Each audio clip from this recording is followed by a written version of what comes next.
Pues de mayor lo único que quería era dedicarme a las letras. Me gustaba mucho leer y ya de niño me gustaba escribir. Y aparte de eso, mi padre era profesor de lengua española, era autor de una gramática y a mí, mi padre había muerto, murió cuando yo era muy pequeño y durante mi infancia, pues su ejemplo me guiaba. Yo leía sus libros, sus trabajos publicados y le admiraba póstumamente, porque cuando murió, ya digo, yo tenía 4 años nada más. Y así empecé la cosa. Su modelo de trabajo, su gramática, me orientó mucho, no para el estudio, sino como guía de mi propio trabajo. Yo me dediqué a estudiar gramática y a hacerla por mi cuenta. Y además, una casualidad hizo que una editorial me pidiese una gramática mía. La hice, pero también un trabajo mío de gramática fue reeditar la gramática que había escrito mi padre antes de la guerra. Se había publicado en el año 30 y la edición que yo preparé era del año 52, 53. Y tuvo éxito, tuvo muy buena acogida. Era un buen libro, muy didáctico, muy directo, muy comprensivo para el lector, de manera que tuvo buena acogida. A mi cargo estuvo una serie de ediciones de ese libro. Y aparte de eso, como digo, yo hice mi propia gramática, con una orientación distinta, más moderna, que también tuvo buena acogida. Bueno, las dudas son infinitas, siempre son como lo son las posibilidades de formar una oración. Esto es una cosa que no tiene límites. De modo que siempre que se hace una colección de dudas, es una simple selección. Y después de publicado un libro que se llama Diccionario de Dudas, me salen dudas nuevas que van apareciendo sobre la marcha. Pero de todos modos, la gente insiste una y otra vez en los mismos errores. Eso de decir, por ejemplo, que un matrimonio hace aguas, no saben lo que dicen. Hacer aguas quiere decir orinar.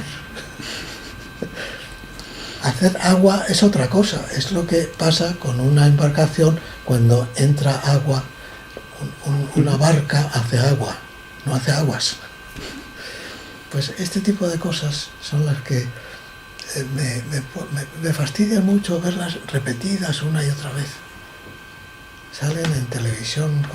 Televisión es un campo muy abonado para todo esto, porque ahí va toda clase de gente. Pero incluso un periodista es capaz de cometer este tipo de errores. Salvo que uno se canse. Yo en este momento no tengo intención de hacer una nueva edición de mi diccionario de dudas. No tengo intención. Que siga la bola, que continúe la gente. Si la gente es feliz con lo que hace y con lo que dice. ¿Por qué? Bueno, porque hay que escribir bien cuando se necesita la lengua escrita para comunicarse. Cuando uno solo necesita saber escribir para escribir cartas a la familia, a una persona amiga, tiene poca importancia. Pero cuando se escribe para un público, es indispensable cuidar el medio de comunicación. Y ese es el motivo de cuidar la escritura. Según el nivel del destinatario de lo que escribimos, es necesario el nivel, la exigencia de calidad en lo que escribimos. Pues no lo sé, porque yo creo que el medio de comunicarse por escrito suele ser el mensaje en el ordenador.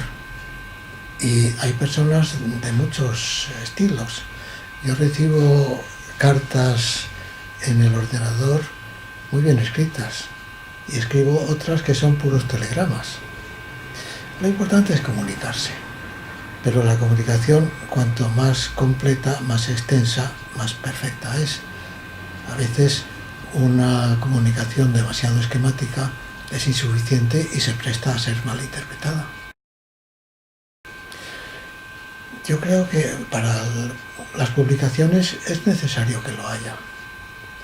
Es necesario, porque muchas veces uno no se da cuenta de que su expresión no es suficientemente clara. Ahí puede intervenir el revisor del texto para llamar la atención del autor, no que corrija él por su cuenta, sino que indique cómo debe corregir.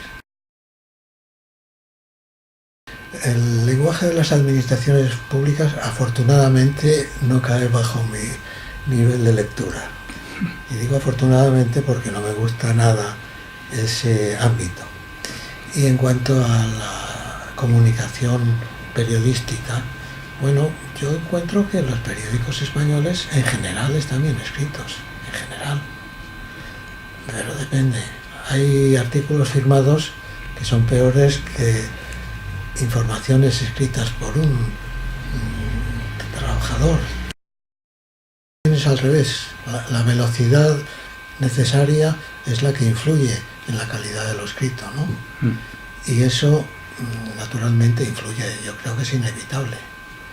Pero para eso es el dominar, el tener autodominio para decir, aunque me pidan rapidez, yo procuro expresarme como es debido. No se trata de hacer un texto bonito, sino que sea correcto y eficaz. La corrección consiste en decir lo que se desea decir, no quedarse a medias. Los errores son de muchas clases. En los medios de comunicación, por ejemplo, en un periódico, los errores pueden ser errores ortográficos que se presentan en el texto escrito. La división de palabras, por ejemplo, muchas veces está mal hecha en el periódico, en una página de periódico.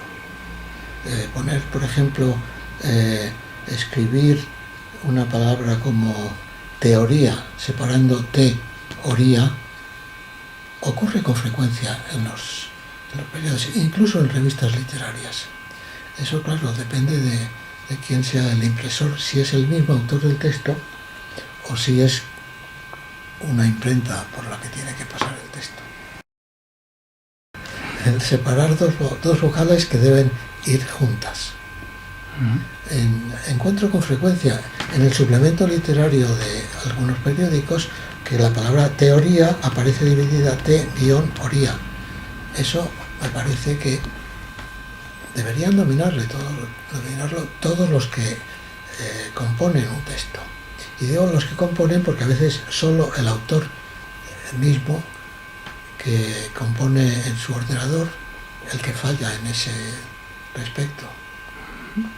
Porque a veces lo que uno escribe no va como antes escrito a máquina para que pasase a la imprenta, sino que uno ya manda debidamente ajustado el texto y es el propio responsable de lo que va a salir impreso. Llegar a las manos de ninguna manera, pero sí he tenido alguna vez alguna pequeña polémica.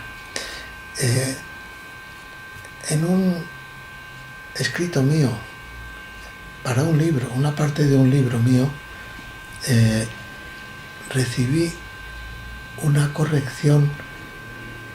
La editorial tenía un equipo de correctores y ese equipo, el director de ese equipo me mandó una corrección que había que había hecho. Yo había escrito de vez en cuando y él corrigió de cuando en cuando. Para él, de vez en cuando no era correcto, no debía ponerse porque no figuraba en el diccionario. Y ya sabe usted que para muchas personas el diccionario es el texto sagrado. Lo que diga el diccionario, lo que traiga el diccionario, existe. Lo que no esté en el diccionario no existe. Pertenece a la oscuridad, a las tinieblas de la ignorancia. Y este señor pues tenía la idea de que no había que decir de vez en cuando, sino forzosamente de cuando en cuando. Yo insistí en poner lo que quería y el hombre tuvo que resignarse. Eso depende, puede no servir para nada en absoluto, o puede servir para lo que era lo que es su profesión, su trabajo normal, o para algún trabajo especial que la academia le encomiende. Pero hablando en general, pues no se puede decir para qué sirve un académico. Un académico puede no servir para nada. Puede ser un señor al que han hecho académico por su cara bonita. Esas cosas ocurren. Cuando yo he editado un libro, pasaba por las manos de un lector, llamemos lector a un corrector, ¿no? Simplemente por si descubría que faltaba una coma, o si había que poner una tilde. Yo no he tenido, yo he dicho ya un problema, el de vez en cuando, de cuando en cuando. Pero a veces he encontrado en un texto que yo mandaba a la imprenta que el corrector de la editorial me devolvía la prueba de la página poniendo en un círculo lo que consideraba que debía corregirse y proponía una corrección. Si a mí me parecía que no había motivo para corregir, le devolvía el texto diciendo respétese lo que está, y lo respetaba naturalmente. Y si la propuesta era inteligente y me parecía bien, pues le hacía caso. Y en ese sentido es muy útil la existencia de un revisor. No recuerdo. Tengo la conciencia tranquila. Eso es